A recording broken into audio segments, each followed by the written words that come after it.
Hey, everybody, welcome to Courageous Conversations. And today I know you've heard the saying that it takes a village to raise a family. Well, I think our question that we're going to be asking today is, do we really want the village to raise our family? Stay tuned.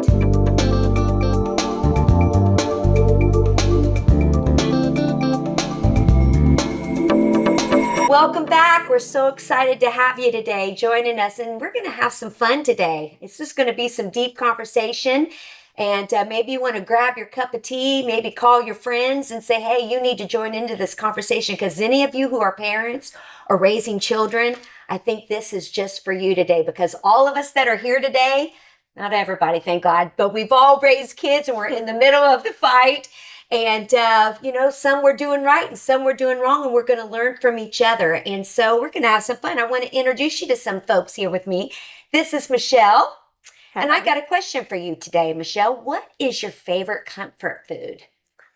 Oh, apples. Apples? Really? They're so good. Oh, my goodness. I'm not going to be that good. What about you? This is Gabriella. This is Michelle's daughter. What is your favorite comfort food? I would say chocolate. Chocolate, that's my girl. There we are. See, honesty is the name of the game. Food This is obviously my wonderful husband of 24 years, Mr. Sean Pankella, the warrior. What is your favorite comfort food, honey? And hopefully it's something that I cook, but we'll see. Honey, everything you cook is comfort food. Smart man.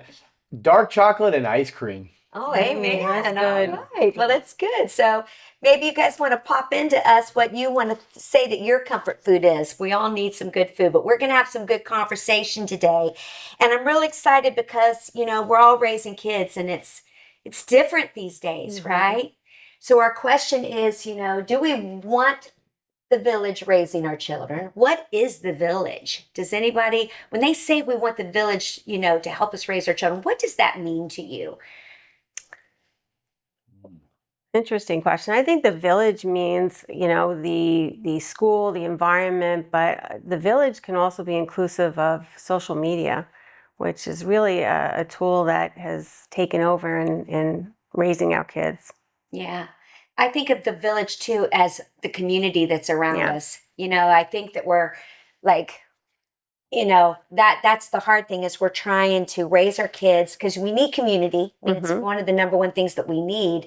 But then how do we make sure that that community is healthy enough to put in the values and the things that matter to us? I know that's something that we're always concerned about, is just making sure that the people that's in our community, that they share our same value system and our same cares and our same concerns. And what's your thoughts about that? Well, when I was growing up as a kid, the village to me was, grandma and grandpa, the grandparents, your extended family, friends of the family. And, I did a lot of sports. So it was a lot of times maybe a coach or coaches or something like that.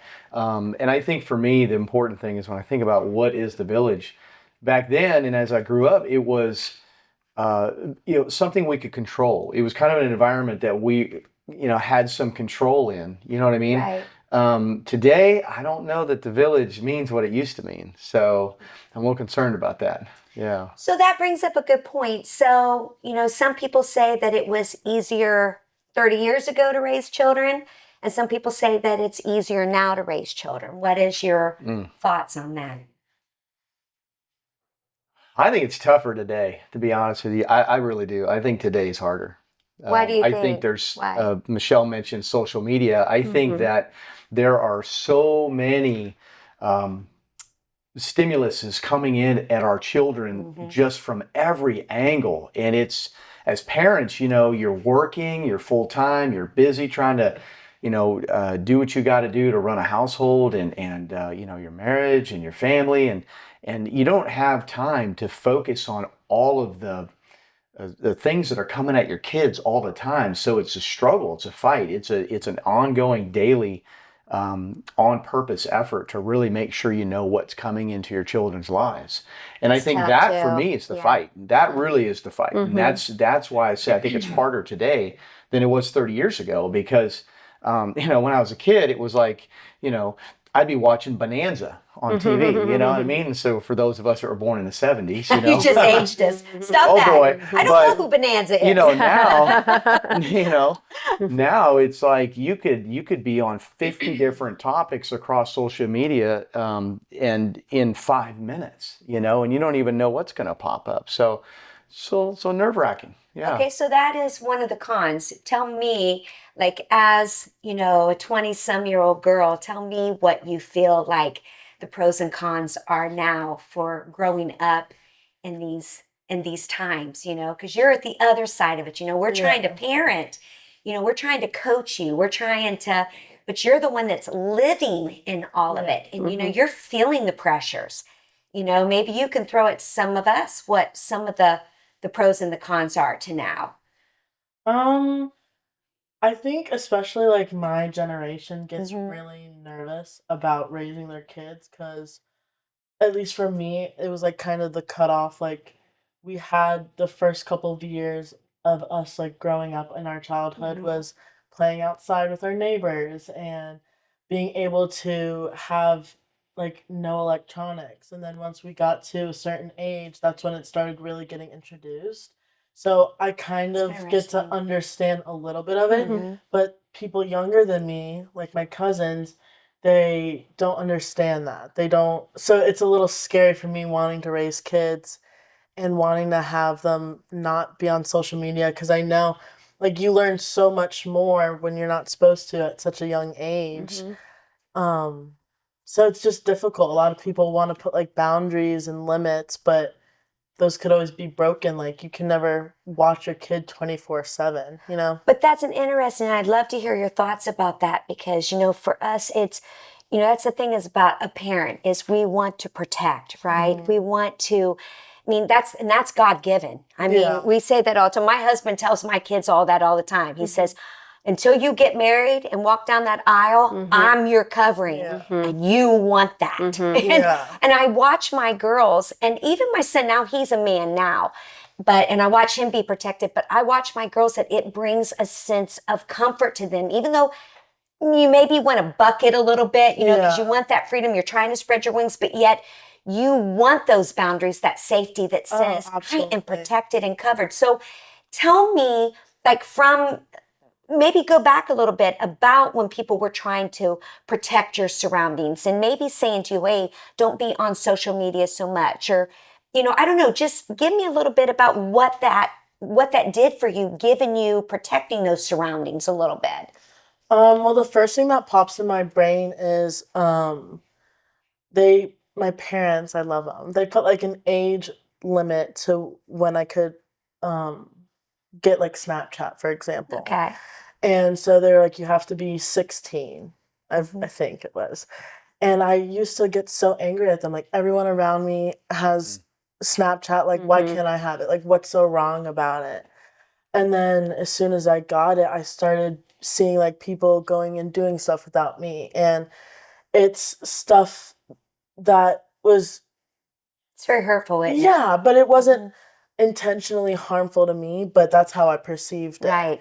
And so I would always remember like crying to my parents, and they're like, when we grew up, we never, like, if our friends went out, we never saw them go Right. out. It was Uh-huh. just, it was off the internet. It hurt nobody. Right. But now that everything's put on social media, a lot of the times they take a picture of a moment to make it look all nice and happy and show the world like, oh, look how much fun.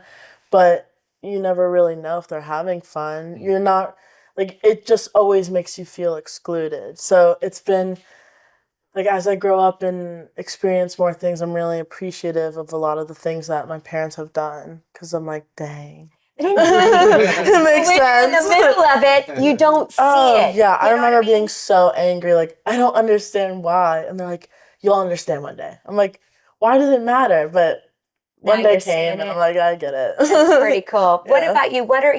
Give me some other examples of other things that you can do or that you've done to put uh, guardrails. I call them guardrails. Other people want to call them rules. I don't call them rules. I call them guardrails because rules seems like it's so harsh, where guardrail keeps you from going over the edge. It's Yeah. protection, you Yeah. know? I think some of the things that we did is we were very involved, as far as with our church, and just really were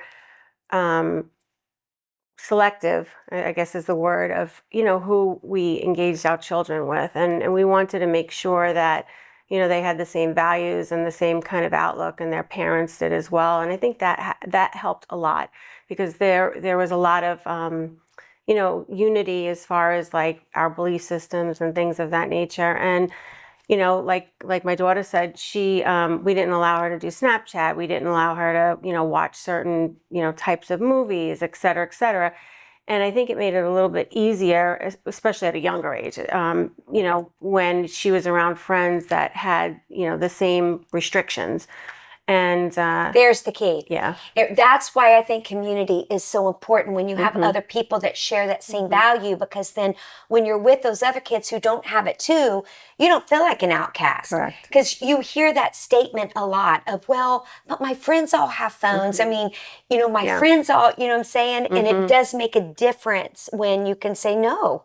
None of us have that, but that's not reality these days. It makes it hard. What's your thoughts, honey? We did a lot of things to control those environments. Well, guardrails. Well, let me just share real quick. When I was growing up, my mother was a single mom, my sister and I, and she was working 3 jobs. Right. And, she had, and my dad was a wonderful man. He would see us every other weekend, But when I was with my mom, there was very few guardrails.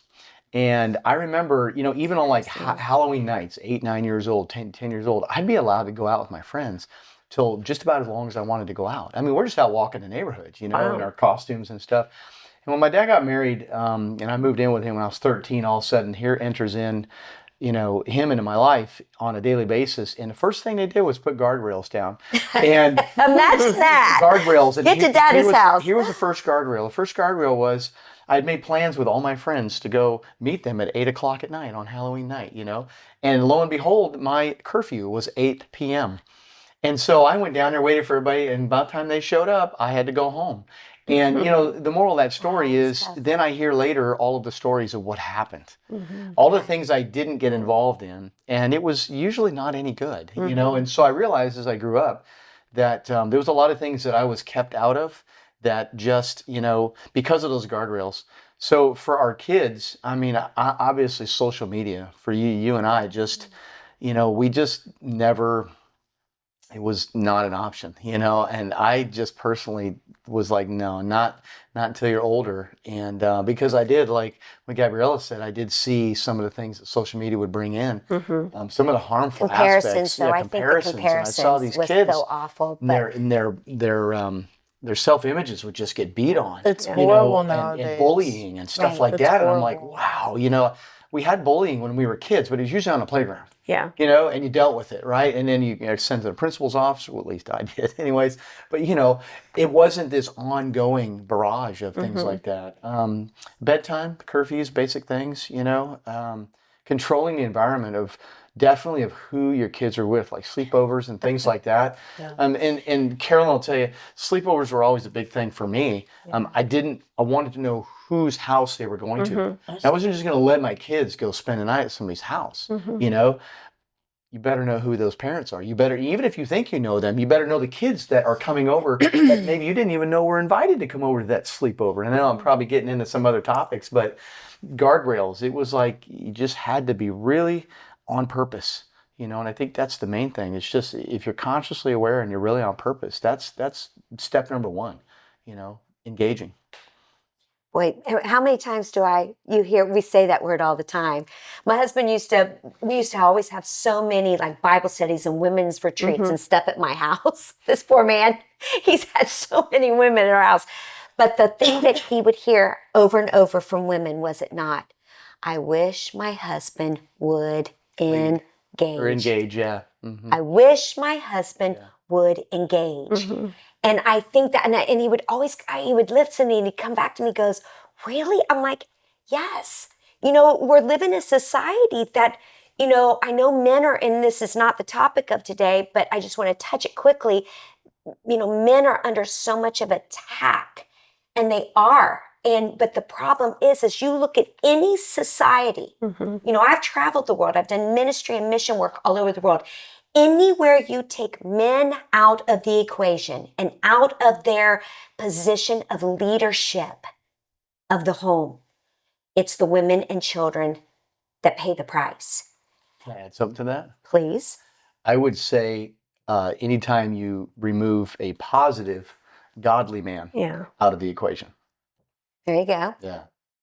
Well, what does that mean to you? Well, I know there's a lot of unhealthy men. And so I think, years ago in reading James Dobson's books, on bringing up boys and things like that, the statistics, just, to have a father who is healthy that is removed out of the situation is a very terrible thing.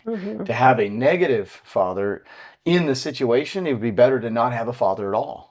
I found those statistics to be very fascinating. So what do you do about, and I'm agreeing with you, I'm just wanting you to go on about that. So, because we know that the need is very important for there to be a man, and not all women have that. Yeah. So, and I do agree with you. I don't think that it takes it to be blood. Yeah. To be that coach, to be that cheerleader, to be that example. Where do you suggest women to find that? I mean, especially, I work with girls that are survivors of human trafficking. Yeah. So, having a man, which that's a subject I want to take, that's another question for later. But, how do you do that to make sure that that is a protected, what do you do with that where do you find that man that can come in and be that positive role model? I mean, Well, I have some suggestions. That's the be $1 million thinking. question, right? That's the deep $1 million whole question. I would say first thing, watching my mother, she didn't have the Lord in her life. I think the first thing a single mom would have to do is seek and develop her relationship with Christ. I mean, she has to get to that point. The reason I say that is because at that point, then she enters in the Holy Spirit into her life. She enters in wisdom. She starts to naturally gravitate and attract godly people around her. A knee-jerk reaction is, well, you go find that man in church. That's not necessarily true, especially today. There's a lot of charlatans, a lot of wolves in sheep's clothing in there. I mean, come on, I wasn't raised in church, and I believe for all the great things that church brings, I think you still have to, it boils down to your relationship with Christ, your daily walk. You have to be full of wisdom, and the Holy Spirit will usher in that wisdom to you. Listen to the Lord's voice, and that is just a maturing process. Gosh, I could go on and on and on. Again, my experience with my mother as a single mom, raising 2 kids, the boyfriends that came and went, that's a whole different thing we can talk about. But I mean, you as a woman, I've never been in those shoes, but I've seen it because I was that child that was watching that unfold. And had my mom been a devout, solid Christian who loved the Lord, I have no doubts that she would have attracted some men, and she would have been able to discern in her spirit who was a good man. One thing I know about you ladies, really honestly, for the most part, most women have an unbelievable natural capability that God's put in you to discern whether a man is a good man or he's not a good man, if he's safe or if he's not safe. And I think that's the first place to start. So after that, gosh, there's good men all over the place. I mean, there are really great men all over the place. If a woman has that discernment, if she's looking through the right lenses. And there really are good men out there, right? There are pastors, there are good, hard-working, blue-collar working men that just would love to have, and I think there has to be guardrails still around that. Absolutely. Do you know what I mean? Yeah. I think that you have to keep those guardrails around. Yeah. I'm telling you, you have to be very on purpose these days with parenting. I want to ask you guys this question too, is how do you feel, and you can answer this for the future, okay? But how do you feel that how you were parented in the past is influencing, negative or positive, how you're parenting today? Oh, well, okay, that's a good question. Because how I was parented is completely different from how I parented my children. Really? So, yeah. So my dad was always working, and my mother was there, but she kind of wasn't there, And so, that leads into just a lot of too much time for a young child. And so we had a lot of freedom. And, that obviously you can get into trouble and, do things as a kid that you shouldn't do. That perspective was not carried over. I was completely the opposite. So I was the mother that was, although I worked, I was a helicopter mom. I made sure that, I was very involved with my kids and who their friends were, what they did, what they watched. I mean, my kids didn't watch, I don't think, anything secular till they were probably, 12 years old? Probably about 12 years old. So I was very, very aware and involved. So I think that made a difference, as far as their relationship with the Lord, as far as their outlook on life. Now that they're in their 20s, they by themselves are, really choosing to, do the right thing, follow God. And so that my parenting perspective was different. I'm loving this. Well, we're going to take a quick break, and we're going to let you all take a look at what we are doing here in America. Human trafficking is a $150 billion a year industry, and America is the #1 consumer. And we've got some plans that we are planning on doing right here in America, and we'd love for you to join us. So take a minute and watch this video, and we'll be right back because we're going to have Gabriella answer this question. Hi, I'm Carolyn Pankella, and I am really excited to be a part of this message that we are going to be bringing to you today. It's about education, awareness, what we can do, and how we are going to make a difference. And my slogan is, it's not okay. And we are going to be a voice to the voiceless. So come take this journey with us. So I've been in law enforcement for over 25 years. I spent the last 13 years or so of my career fighting human trafficking because my goal was to end this atrocity. 90 to 95% of kids coming into sex trafficking are being lured in. They're being lured in by recruiting and grooming. And so one day when I was leaving out of the gas station, that is where I locked eyes with my first trafficker. And it only took him 3 words to realize that I was his perfect victim before he started grooming me. And those 3 words was, "You are beautiful." Those are 3 words that I had never heard my entire life from people that were supposed to love you and support you and be there for you. The grooming stage is where they're slowly being conditioned for the life that they're about to get into. But over the next 3 weeks, he would then groom me and kind of find out everything about me. And I wish I knew all this then, but I didn't. But that's when he started to learn my family history, my background, where I came from, who loves me, who supports me.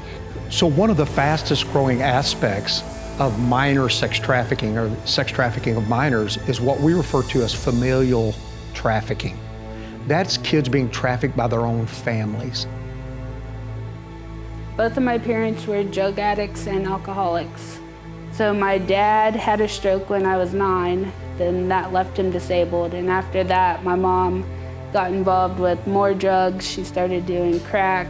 Eventually, she started prostituting herself for her drugs. And I went with her one time when I was 11, and her drug dealer offered her a $10 piece of crack for me instead of for her. After about 3 weeks of grooming me, he asked me, did I want to go on vacation with him? And off we went to where I thought was going to be the vacation of my dreams was actually the nightmare from hell. Every thought in my mind is going off, but he reminded me with the truth. And the truth was, don't think about running because no one is going to look for you. No one cares about you. No one will even know that you're dead. My trafficker would take me to a hotel. He would make arrangements with the staff so that he wouldn't have to stay. The staff would let people in the rooms. And I remember one time I had been there for a couple of days. The staff came in one day and they told me that my friend called, which was my trafficker, and said that I needed to walk home, which was a couple miles away. And I remember I was walking down the hall barefoot, bleeding, crying, and nobody asked any questions. If I was okay, if I needed help, they just let me walk by and leave. We're talking about little human beings that dream of being firemen and police officers and astronauts who find themselves in the back room of a brothel.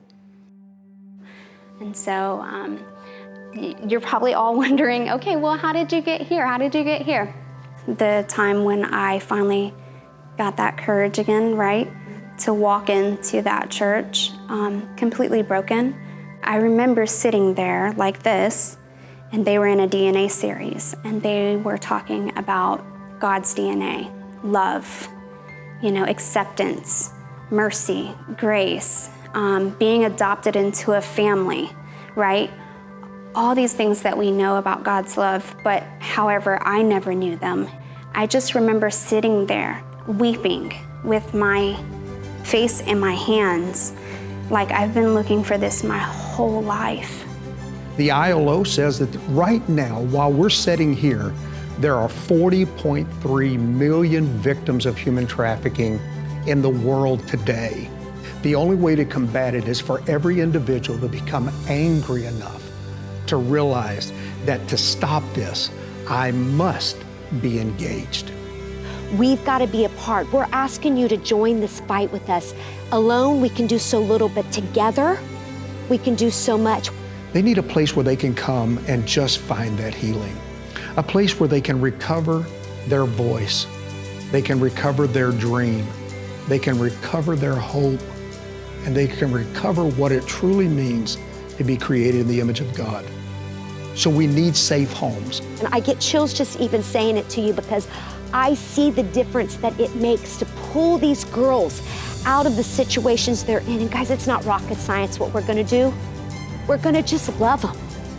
We're gonna tell them they're worthy when they feel unworthy. We're gonna hold them when they cry. We're gonna listen to them share their traumas, but then we're gonna celebrate with them as they get their victories. People say it's a $150 billion business, Carolyn. How are we ever gonna stop it?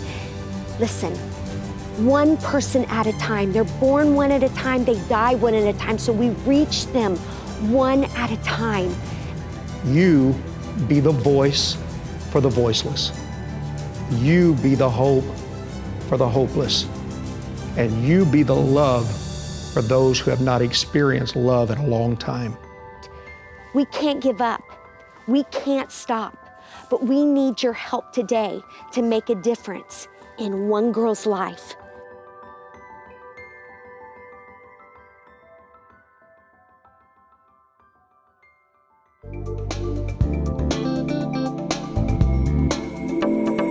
Welcome back to Courageous Conversations, where today we are taking on that big subject of parenting.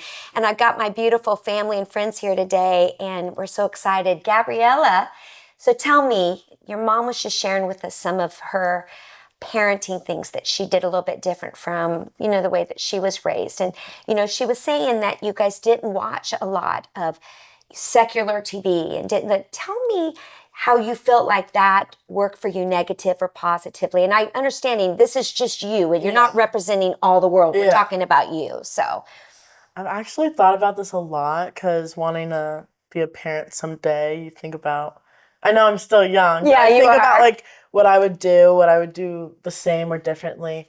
But as I've grown up, I've realized that I loved the way that I was raised. Like, give or take some moments. I mean, welcome to everybody. But and mom is sitting right beside you. yeah, but I feel like once I got to college, like I grew up in a private Christian school my whole life. I was only surrounded by people with like-minded, like equally yoked people. And so once I got to college, I was really strong in my faith and my morals. And I was just so appreciative of my parents, of how they raised me, because if they raised me any other way, like, I don't know if I would have been as firm.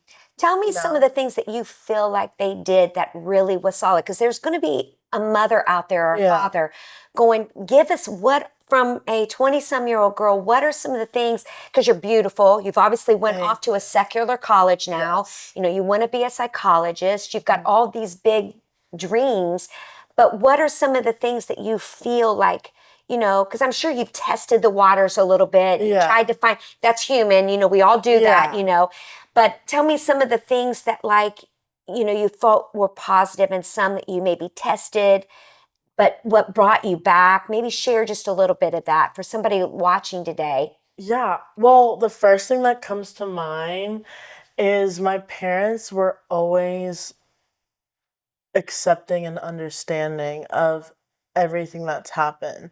And they were very open. Like, And can you give me an example? Like, give me yeah, an so example of that anything, story. like things that would happen with a friend. Like some kids don't feel comfortable talking to their parents about it, and Why? Why do you think they don't feel comfortable talking? Because that's important right there. The communication. I don't know. Do you Like think they felt judged? Or maybe like judged, or they don't feel like they understand, or I don't know. I've always been open with my parents. Like so when very you come to open your with parents, and I'm sorry because I think somebody's Yeah. out there. So when you go to your parents and you say, "Hey, I'm really struggling with something. Tell me what it is. Give me, like, do they just stop everything and give you full attention and just listen Yes. without preaching at you? What Yeah, is yeah, the thing? I would like if I came to them, let's say I did something that was like not okay. I would come to them and be like, "Hey, I'm struggling with this." And they never like immediately like, "Oh, you're grounded. Oh, you're in trouble." Nothing. They're just like, "Let's lie it all out. Let's talk about it. Let's figure out why you wanted to do this or why you ended up doing this." And they shared their life experience with me and they make it feel like a comfortable space. You felt safe. Yeah, so I always was able to come back to them and talk to them about my problems, and now that I'm in college and I'm experiencing more adult problems in the real world, I could come to them like so easily, which none of my friends that I have close to me have shared that same experience. I'm like, I tell my parents everything, and they're like, "What? Tell your parents everything?" I was like, "Yeah, my parents know everything about me." Like Sometimes they're probably thinking, too much. "Tell me Yeah. this." Yes. Yeah, my mom's like, "You don't have to tell me." I'm like, but I mean, I honestly, like, as much as they are my parents, I respect them as my parents. They're also like the closest people to me, like my closest friends, even though they don't like being called my friend because they're my parents, but Right. you know what I mean. But you have to Yeah. trust them. So in that communication, they have built, because I want to put this, they built Yeah. safety. Mhm. They've been great listeners. They've not judged. Mhm. But it sounds like to me they always kept their value system that you knew consistently what you could count on. Yes. Would that be, so because of that, you could trust them, Yeah. you know, because of their consistency. Yes. And don't get me wrong, like if I did do something wrong, they would like have a like reinforce, I wouldn't say punishment, but I You would could like say that. yeah, I mean they would give me like Discipline. yeah, they would discipline me, which like is what is needed to happen to learn from a mistake. But it was never like that was never the priority when like a problem arised, you know? They would always be like, "Okay, well, because of this, we're going to do this." But it's not because we want you to just Yeah. get angry and get disciplined. It's because you're going to learn from this mistake. And I feel like everything that the way they raised me, I'm just like, yeah, that's how I want to do it too. That's awesome. Yeah. That really is a compliment to them. Yeah. Babe, what do you think some of the things that we've done to keep, because we've got really a lot of communication with our kids, but they're all three so different. I mean, we've got three kids, 21, 18, and 14. And not one of them is the same. And yet they are the same, but they're not the same. We were just talking about this, but we're not.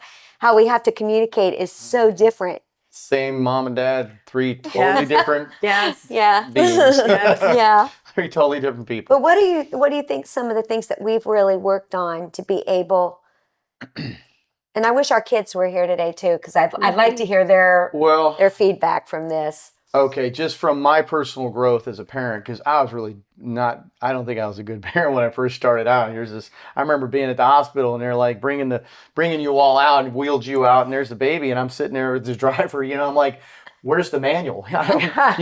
Is there somebody coming with us to train us on how to deal with this little thing? We literally said that. We told the nurse, we're like, aren't you getting in the car with us? I was like, You were not sending us home with this baby alone. Yeah, where's the instruction manual? But anyways, it's like we can't no return policy. But anyways, I think for me, as I grew and evolved as a parent, one of the things I learned was to not react to everything. It was to respond. So, here's a And classic. that's tough sometimes. Well, it's tough. Yeah. tough. So for me, the classic example is just a small thing. Child trips and falls, bangs themselves on the floor. Instead of freaking out and going, oh, are you okay? Just sort of sit there and wait for a second and see what happens. And then they're like, they look at you like, what are you gonna do? And you're like, you're good.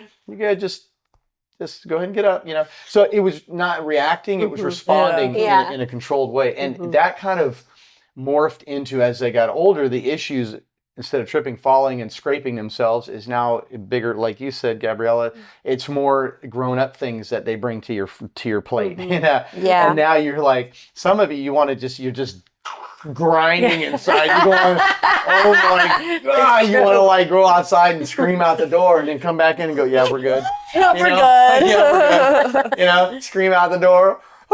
And then, we're good. Yeah. But it's learning to absorb and respond in a more controlled, godly fashion way that is, because the fruits of the Spirit, right? There you go. What are they? Just love, joy, peace, long suffering, I think somewhere slow to anger. Right. Thank you for that. She reminds me of that quite often. Thank you.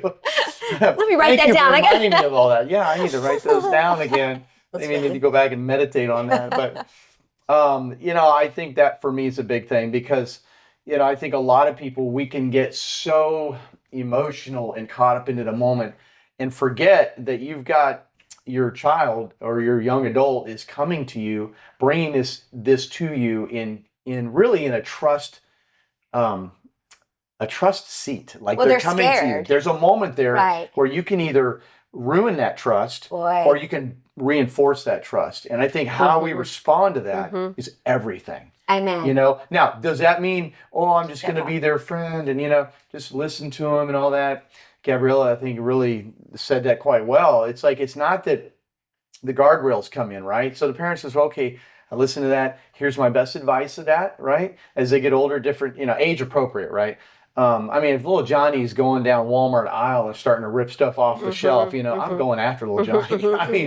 You better come here, boy, and get in that cart or you're going to get disciplined, We're going to the bathroom, right? Or something like that. But when they're older, teenagers, and they get young adults, it's more of a listening, it's more of an absorbing, responding with some wisdom. And honestly, I don't mean to sound over spiritual, but if you're not living it in Christ, you're not going to be able to give it out. You've got to start driving them back to the Word, because at some point, it's just rules and pounding them. Yes, you can do this. No, you can't do that. At some point, they have to start taking accountability for their own life. And there is that age of awareness. And you need to start driving them back to the Word of God, saying, let's talk about this. What would Jesus do in this situation?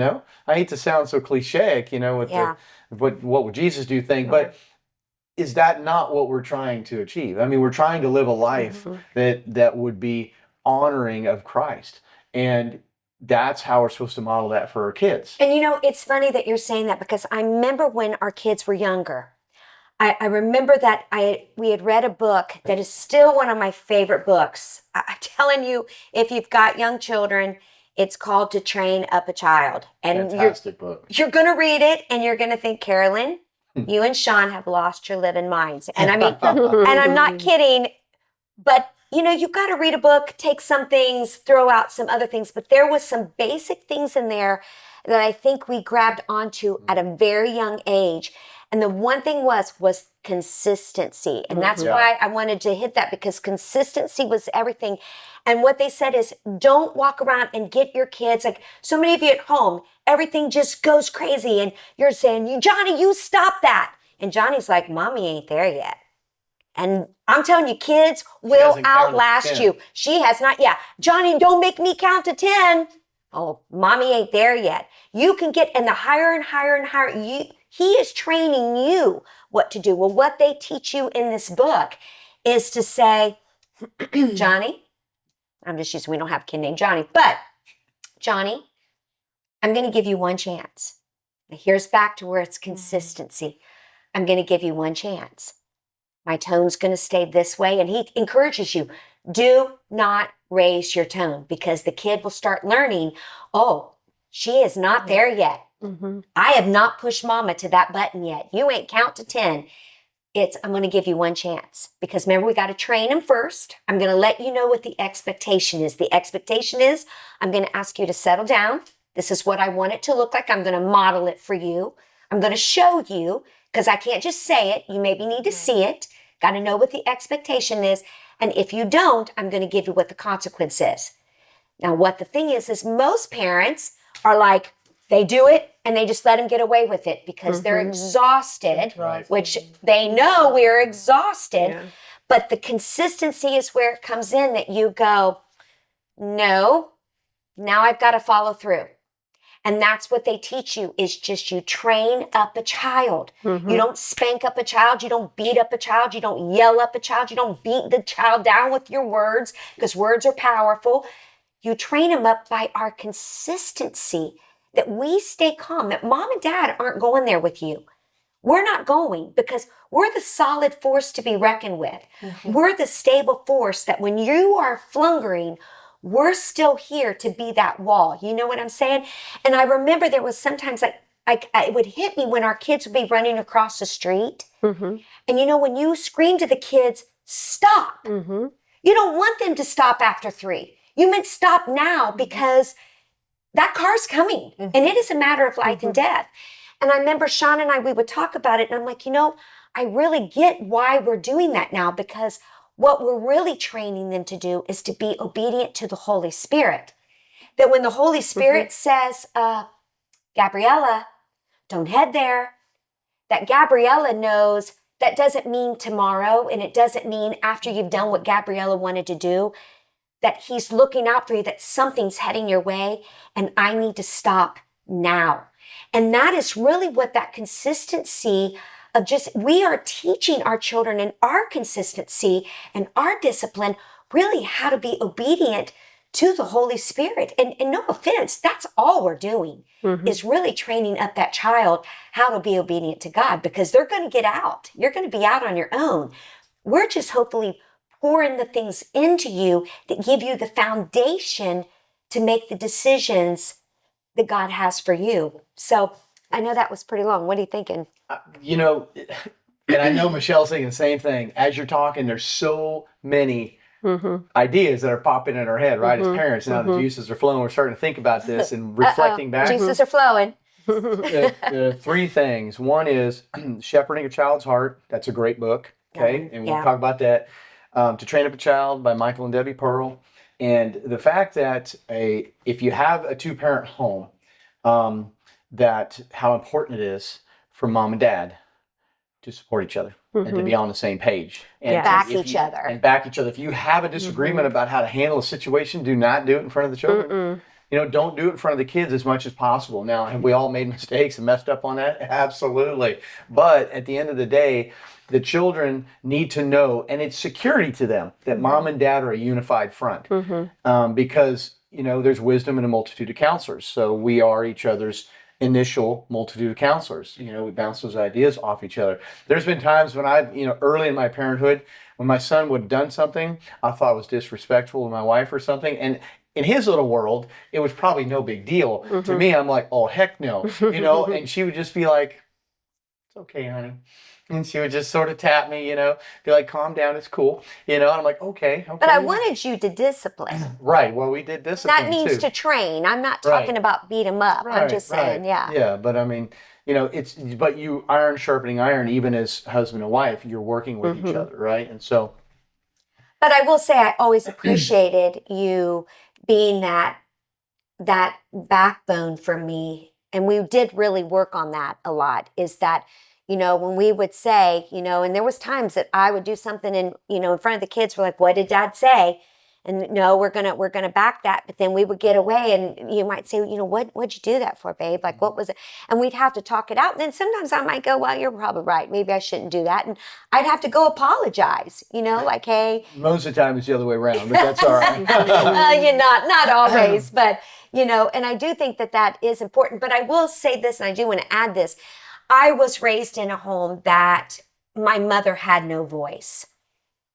We were old school. Mm-hmm. My mom did not have a voice. It was my dad's way or the highway. And I'm not saying I believe that the man is the leader of the home, but I think that we do have a voice. We do have a place at the Mm-hmm. table. You know what I mean? And I think, so I think for me, it was really important to me that, that I had that voice, and he helped me learn to know how to say it. And I think that was really important. I was going to say something else. Well, and I think as being, on a topic again of the man in the home, I think the concept of us men being the leaders of the home, it doesn't mean that we are the dominating force Yeah. in that we are equal. Mm-hmm. I mean, we are equal on a playing field. But not to Christ. Leadership. It's God- just that we as the men have the ultimate, we bear that responsibility. Yeah. Mm-hmm. If God's looking for somebody to hold accountable of the condition of the family, it's not going to be the mom. Now, if you're a single parent, that's a whole different discussion. Right, And it I think is. there's a whole nother show right there. There it is. But the reality is, if it is a two-parent home, it's the ultimate authority, and good or bad would fall down on the husband, and that's a good thing. There always has to be somebody who's held accountable. But as far as the voice goes, there's no doubt it's an equal situation. You both have an equal amount of input into that, and it really needs to be balanced. Anything less than that, I think, would be unhealthy. Go I ahead. think that women tend to be stronger in certain areas, and men tend to be stronger in certain areas, especially in parenting. And it just, for us at least, it just kind of gelled together. But I like what you said about, and I agree with it, is you have to have a unified front in front of these kids. Otherwise, they get confused. And so for me and my husband, if we didn't agree about something, we didn't verbalize it in front of our kids. We took it, behind the scenes and spoke about it. But I think that's so important because, especially today, we see parents fighting back and forth about their disagreements right in front of the children. And that leads to so much confusion for them, because if their parents don't know the answer to the situation, how are they supposed to perceive the whole situation themselves or react in a similar situation? So I agree with you, and it's biblical also. I mean, we have to be unified, unified front as far as that's concerned. Yeah, and it's funny because that's what I was going to say is that, coming from a home that the man was, I felt like we never got to see them argue because it was always my dad's way. Mm. And so I think my husband, I've told him that many times. I'm like, our kids need to see people have disagreements and work it out, like that I'm not leaving. Mm-hmm. And how is that healthy? Because life, you're going to have disagreements. Yeah, that's what I was gonna say. Go Like, ahead. I think since I'm not married or don't have Yeah. kids, but but from my perspective, I still think that it's really important to see the father and the mother like have communication and see like the communication skills and how it's supposed to be and how they work out a disagreement and not like blow it up. I think it's very important because the way I see my parents communicate when they have a big issue and sit down and talk about it and work it through is important because that's the way I'm learning how to be with my future husband.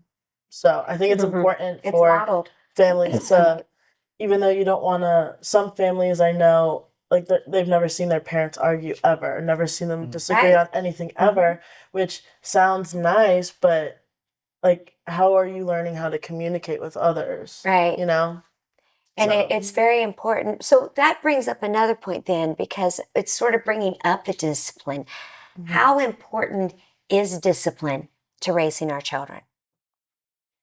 It's critical. Yeah. I think it's important too. Even as a young adult myself, I think that if you don't enforce discipline, then that's how you get kids that do whatever they want, and like I have one friend, her parents don't could care less about what she does.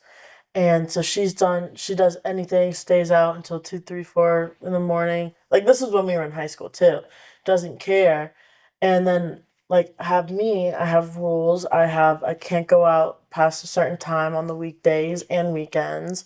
And she would come here and she would feel so like at home and I so at remember that. peace with, you know who I'm talking about, with like my rules, and she would like be longing for it, and you could just see like every time she would come here, she'd long to be like she'd call my mom mom, she'd call my dad dad, and she's longing for that, even though it's like no one likes to be disciplined, but sometimes like it's needed, like to show like discipline is also a form of love, you know, and so Especially when it's done right. yeah, Yeah. and so she would even express to us, like to me, that like she never felt loved by her parents. Like she felt loved by my parents, and my parents have rules. So I think discipline's really important.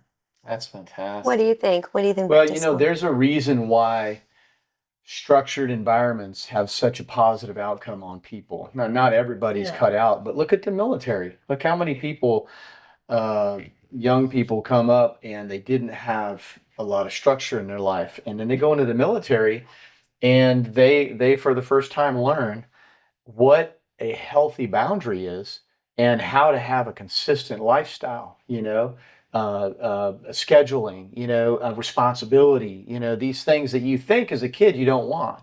But in reality, like Gabriella said, you know, I mean, God's word is that it's the yellow lines on the freeway, that the boundaries that keep you safe. And I always laugh, it's like a budget. You know, Dave Ramsey does a great job of explaining a budget is not there to beat you over the head and say, this is terrible or whatever. It's just a way to help keep things between the yellow lines. So God's word is not there to beat us over the head, but it is there to hold us accountable and to show us love, right? It's to show us love that, I love you so much that I'm going to give you these guidelines to keep you from getting hurt, to keep you from danger. You may not even see the danger, but it's there. And and you can translate that into every area. You could translate that into courting.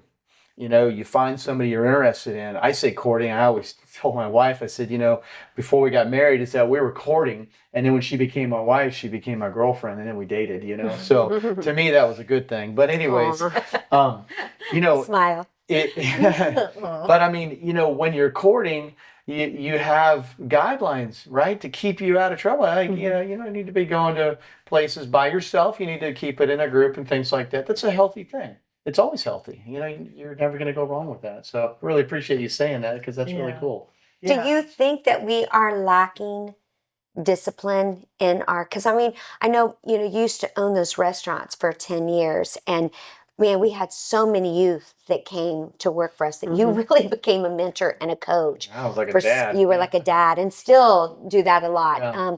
Which is such a positive thing. But one of the things that we were like, it's like, man, it's like they've never had mentorship. They've never had guardrails. Those, and we could see it that in, and I'm going to say the word, but sort of that entitled mentality that, you know what I'm saying? And so how important, what's your thoughts about that, about the importance of just, I mean, do you see the lack of discipline out there? Absolutely, it's critical. And a lot of times, and I appreciate you saying that, a lot of times these kids would come in to a work environment having never done, and actually, and I'm going to say this, Carolyn brought up years ago, there was a book that you had sold that you found. It was called Do Hard Things.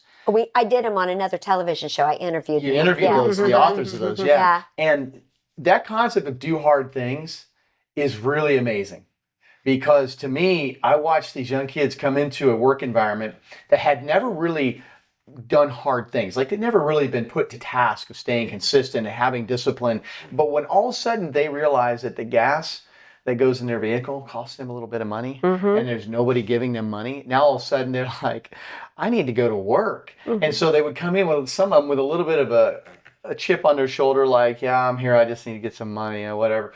But then the great thing about discipline and guardrails and stuff like that is, and doing hard things, is that in a structured environment, and a family can, a home life is like a business. You run it, it can be this way. You can line out hard things to do. I always love like the super nanny, from England, Yeah, I love it. Yeah. super nanny. It's like, here's your chore chart, I'm like, that is so cool. I'm going to do that, We actually did that though, remember? Oh, I've done a dozen of those chore charts, which one works the best? Yeah, but Check they off were the mostly box. for me, but that's I get the little magnetic thing, It's like, honey, you need to keep them on track, and I have my little chart, and she's like, oh, how do I work this thing, but no, doing hard things, having guardrails, discipline is absolutely critical. And, disciplining without anger, right? Disciplining Yeah. in love, but be sure the Bible clearly says, spare the rod, spoil the child. I do believe there are times that spanking is appropriate, but it's not spanking in anger. It's not spanking in like, I'm going to get you, No. It's, hey, very rarely, but most of the time it's coachable, it's trainable, it's out of love, it's giving examples of, and that's what we did at work in the restaurants. It's, they come in, you say, here are your clearly defined expectations. That's the first step. Clearly defined expectations. James Dobson did a great job in the book I was reading called Bringing Up Boys. He said, first things first, you have to clearly define what you expect. Actually, Michael and Debbie Pearl did in that book. They did that too, To train up a child. Here's what we expect. And therefore now and they know the line between right and wrong. And so if little Susie decides to go pick up a piece of crystal off of the table that she knows is a family heirloom, she's already been, will tap on the hand. No, don't. And she'll look at you like, huh? And she goes to do it again to test you. You say, no. It's a consistency. Yeah, consistency.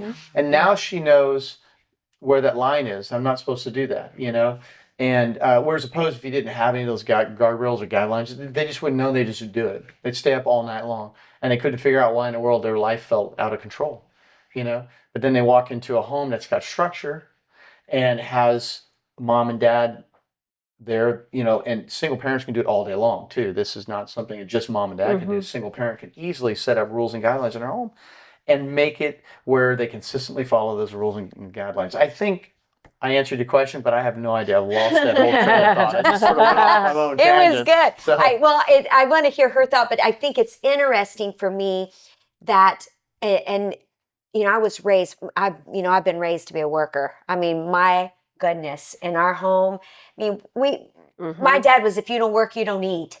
And I mean, as soon as you were old enough, we had a garden. I mean, we had 7 kids on my dad's, we had to have a garden, and we canned, and my dad would have us out there at 1 and 2 years old. You were picking rocks. I mean, you were a part of the team. And let me tell you what, I know a lot of parents are like, oh, that's wrong. It gave us purpose because we felt needed. Self-respect. It was self-respect. And I have to tell you, I think that's some of what we're missing. We are so interested in giving comfort to our children. And that's why I'd ask a little bit about how we were raised before, how it influences now. We're so interested because if we were raised with nothing, which I was raised with nothing, at least to the world's view, but I was raised with riches, with really how I was raised. I mean, trained to be a work ethic, trained with values, trained with morals. It was just boom, you're going to be a person of your word. It can take a lifetime to build your character and a moment to tear it down. I have heard quotes all my life of, you better live what you preach, you better say what you mean. It's been like, I've got it. But we worked. And so, all of our life, that was so much a part that we did not look at work as discipline. It was discipline to discipline our life, but it wasn't discipline in a negative way. And I think that is one of the things that we did with our kids at a very early age that probably a lot of people, looking back, remember I got so guilty. Our son, as soon as he turned 12 years old, we're like, you're getting a job, and he's like, what am I doing? We're like, you're going to start mowing lawn and go to the neighbors and see what you could do. And my sweet husband, my goodness, I thought he was getting him at least a mower that had like propel on it. It did not. That kid had to push that thing, and he went away 1 year for. Oh well, he had our son buy it, or did you buy it for him to get started? What was that? It was a Lowe's $189 push mower. Oh my! Have you ever tried goodness. to mow St. Augustine grass in the middle of summer? No. And it's bumpy, And it's like this thick, and you're trying to, he Yeah, built so some muscles. Annie, that let me summer. goodness. I'm a tough girl, work out, and my son went off to camp one summer and he goes, Mom, are you going to be okay taking care of these grasses? I'm like, don't you worry about it, honey. I've got it taken care of. I literally went out there. It's 100 some degrees here, and I got about halfway. You can ask my husband. I was in a sweat. I was like, oh my gosh. I'm like, I started crying. I'm like, what have we been doing to this poor boy? Aw. Let me tell you something. He's tough as nails. He is so tough. And he did graduate up. He saved enough money and he got himself a riding lawnmower and he thought he was on it, but he earned it. He bought it. And what it did for his self-esteem, for his self-worth, he saw that I can do hard things, that even today at 21 years old, he just had a tutoring session with 11 kids. And he's not a talker. Preston, he is not like, he's not like, I'm going to say is me, now. but he is now. He's like, I love this. And we're like, you do hard things. We've said that over and over. You're a Pankella. We do hard things. So we started training them very young. What are you looking for at Easy for? We do hard things. We never made it. So would love to hear some of your thoughts between disciplines and some of the things that you did to discipline and some of the things that you did, that you felt like positives and maybe were negatives, As far as a positive or negative, I think I wasn't as vigilant as you all in that area. We had a tendency to do a lot for them. But the one thing that we did do, and I agree with you all on that, is that we, when it was time for them to drive, before it was time for them to drive, are you going to give me a car? Are you going to give me a car? No, I'm not giving you a car. I said, I will match every dollar that you save and earn up until a certain amount. And they did. They did. And they worked hard for it, just like your son. Right, They were yeah. out there pressure cleaning neighbors. And I think we have a tendency to overdo for our kids because we want them to, focus on your school or focus here. And, I think, there's good in that, but there's something to be said for when, they saved up that money, they did it themselves. And I do. I mean, you felt great, when you had all that money saved and she went out and picked a car. It's and the my son richest did. she'll ever feel. Yeah. Yeah. I mean, you That worked was hard. the richest I've ever felt. Yeah.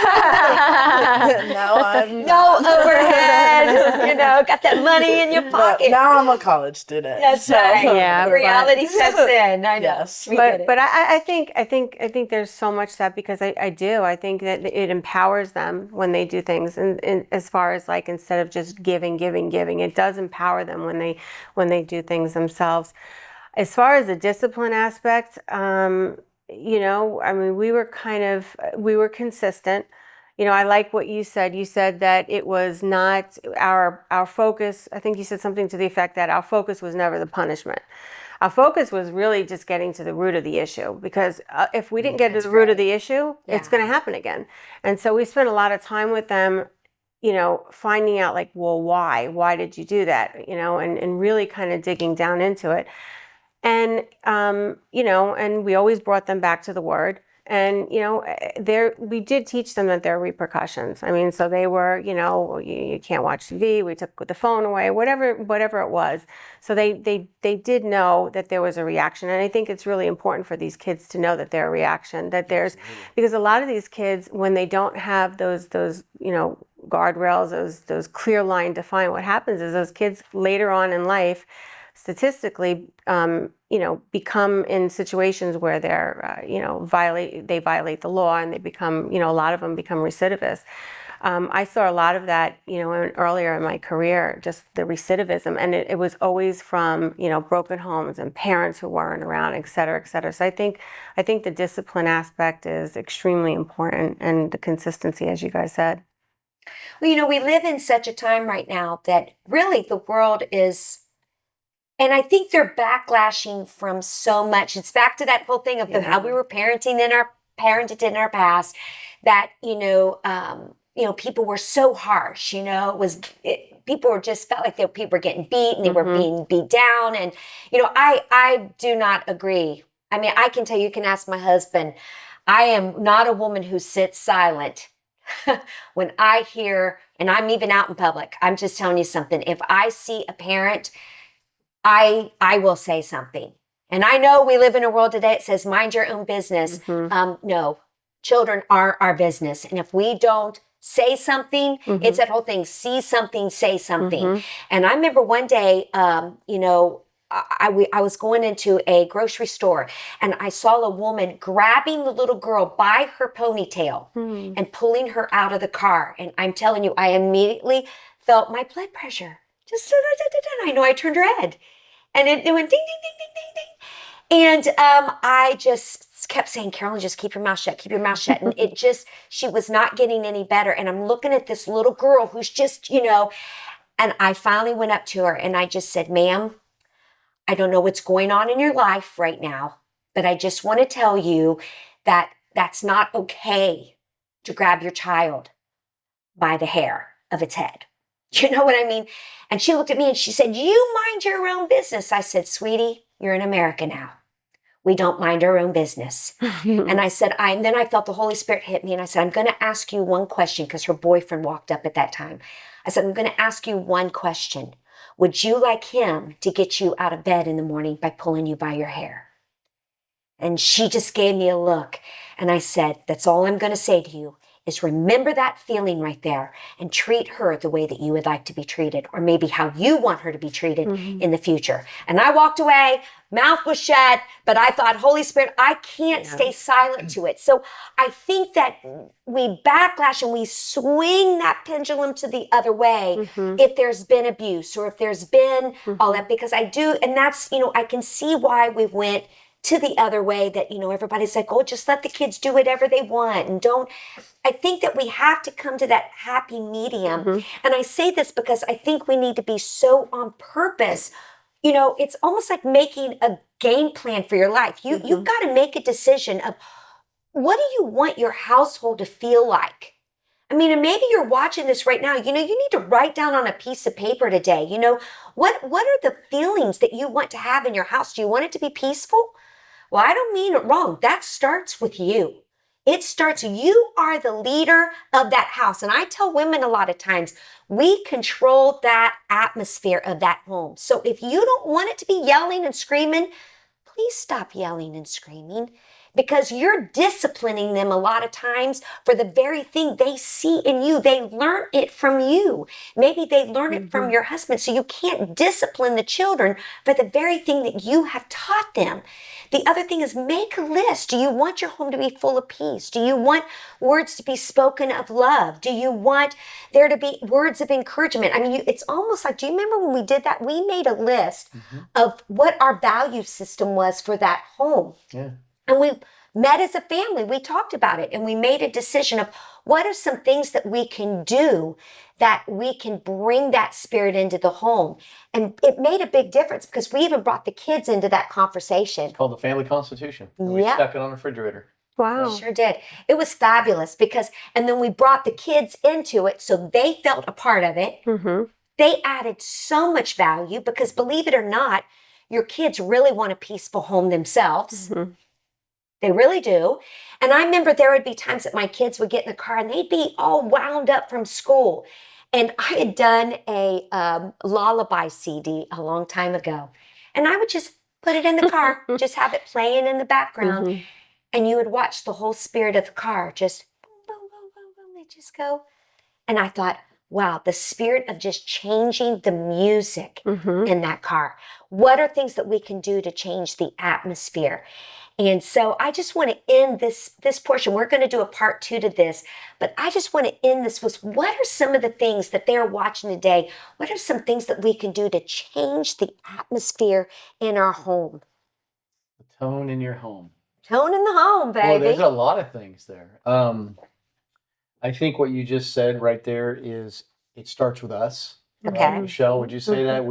You're working all day long and you've got all kinds of stuff coming on. I will say this, just from my perspective as a husband and father, there was a season when my first two kids were younger, where I was gone 4 days a week. I was in sales. I was out on the road, and it was always my goal to come home no later than 8 o'clock on Thursday night. I'd leave Monday morning at 4:30 in the morning. That was hard because my wife was left dealing with everything, and so 3 kids actually, and 2 yeah, dogs, there but was who's counting? three kids, a young one, and so the Holy Spirit always told me as I was driving home, okay, this is your time to unwind, and when you get home, you got to get your mind right, right? You got to put your dad hat on and your husband hat on. You got to realize what you're walking into. And so for me, I was never perfect at it, but I always tried to walk in that front door and shift gears. And when I was on the road, I was fully engaged as business guy, sales guy, whatever, out there slaying it, trying to drag it home and all that kind of stuff. But when I walk in that door, I had to take that off and I had to put on, now I'm here to serve my wife and my children, and I'm here to be what they need to be, and I'm here to be that stable rock. And that's a big thing. So I think that set the tone. I tried to be fully engaged when I was there. I'd get off my phone. I wouldn't spend time on the computer. I mean, I tried to really just dial in and focus on the kids. And I think, and my wife and what she needed. And, how many times did I ask you, because initially I tried to do it in my own strength, my own energy, my own power as a husband. I'm like, I'm going to save the day. And then I realized real quick, maybe one of the best things I could do is just come in and say, hey, hon, what's the most important thing you need me to do right now? And a lot of times she would say, you know what? I haven't had a shower and I've been this and that all day long. Can you just go bathe our kids, or can you go get them in bed and whatever? And I'd be like, I'm on it. And that was ministry to her. And then if I ministered to my wife, all of a sudden the tone in the home was changing, because now she could start, she could start bringing it down and relaxing, and that just sort of permeated the home, so that was a big thing, I think, for me. That was a big thing. And I think one of the things that I always tried to do, knowing that you were coming home, I tried to make sure that the home was together, that it was clean, and that it was organized. And that's something I even try to do with our kids a lot. Is I really love things clean. And so I was always be like, let's get everything cleaned up before Dad gets home, and let's have the dishes done. So when Dad walks in, there'd either be food for him so when he came home, he could just be Dad for that moment because he was working so much. What are some things that you think that you can do to set the tone in the home? I agree with exactly what you said before, and what you said about just the kind of the calming music. I used to work downtown and dealing with people's problems all day long. I would literally sometimes just be shaking, couldn't take any more problems. And what I used to do is before I went home, I used to stop off at the Orlando House of Prayer, and I used to spend 10, 15 minutes. They had 24/7 live worship, and I used to just sit there, because I didn't want to carry that junk into the house. And so I respect about the music. There's an effect of music, and there is, you need to leave that outside. And so when I walked in, I wasn't, crazy, thinking about all the, things that I had dealt with during the day. And it was a lot easier for me to walk into there. So for anybody out there that's having that particular challenge, that was just a great way, is just put some worship music on, deal with it before you go home, because you will bring that into the house if not, and that certainly keeps that peace. And I think, tell me some of the things that you remember as a kid of walking into that home. Like, what are some of the things that you remember and you still love, like, because you're coming home from college? What are some of the things that when you walk into your home here, that there's a spirit that, what is it that you love, that it's like home? This is always like my home, and even people who have just been my friends, they've always felt peace here. Like, they'll walk in and it's like they'll feel like a burden lifted from them. They just completely could be relaxed. And it's just always been like a safe place. It's always felt like your spirit's not being like in a battle, basically. Like, going to college, I've made friends who aren't Christians, and these are like the first time in my life that I've ever had non-Christians in my life. And at first I was like, oh, it can't be that bad. Like I'm strong in my faith, I'm strong in my morals. And then I like have come back to my mom and I'm like, Mom, is it because they're not Christians that they are acting like this? Is it like we don't have two different of like they both have two parents in the home, that it's their parents love each other, all this and that. I'm like, but some of the stuff that's happening, I'm like, it doesn't make sense. And it really has showed me that it is the faith that we have that has like you could just feel this peace. I don't know. I don't know how to Yeah. explain it. No, but that's that the Holy is beautiful. Spirit, yeah. Doing pretty good. Yes. Great. And one thing that if I can add to some of it, because I know that we want to just keep giving you some more things, but we used to have a saying that said, make sure that your words are sweet, because one day you might have to turn around and eat them. And I'm going to say that one more time. Make sure your words are sweet, because one day you might have to turn around and eat them. And that doesn't mean that you don't have honest conversations, because so many times I feel like we live in Christian worlds and we're taught, don't really say what you mean, and I think that honesty is very important, and you have to have those honest, tough conversations. I agree. But I also think that one thing we tried to do in our home as much as we could, not perfectly, nobody's perfect, so get the shame and the guilt off of yourself. Right. Be willing to say, I'm sorry, I was wrong. It's so important for your kids to hear you and to hear you say it to each other. You're modeling it to go to your children and say, hey, I'm sorry, I was wrong. But then you got to make sure that you're changing, because one thing that you will breed in your kids is bitterness and resentment. If they see you live in one thing, preach in one thing, but you live another, it's hypocrisy and nobody likes it. So if you're sitting there telling your kids, I'm sorry, but then you keep doing it over and over, you're really not sorry. You're only sorry that you got caught. And so it's really making sure these are things that set the tones in your home. The other thing, so making sure your words, make sure you're not speaking ill to each other. I get so tired of hearing people when I'm out, like they're calling people, you're stupid, you're this, you're worthless. You are speaking such ill death over each other. Your kids will raise up to whatever you say over them. I remember my kids used to get up and act up, and I would look at them sometimes and say, you're going to go back to bed. You got up on the wrong foot this morning and you have forgotten who you are. And that sounds so crazy, and they'd be looking at me like, what? I'm like, no. I'm going to remind you, you are smart. You are kind. You make great decisions. You're God's girl. You're God's man. And I would remind them who they are. And that's so important. The other thing I want to encourage you is, as much as we're talking about peace, we're talking about laughter. You've got to learn to laugh at yourself in that home. So these are just some ideas. Maybe we can put some things up in some other comments as we do this afterwards. But we'd love to hear from you of some things that you're doing in your home, because we know you're doing some great things too. And we just want to encourage you that you matter. You are making a difference in a world that's screaming that they've got more influence on their children. Nuh-uh. We want to remind you, you are still the greatest influence in those children's lives. And we just want to encourage you, keep doing the right thing, and that's putting God first. So thank you again for joining us, and come back, because we're going to have some more of this conversation coming up tomorrow. So thank you, and God bless.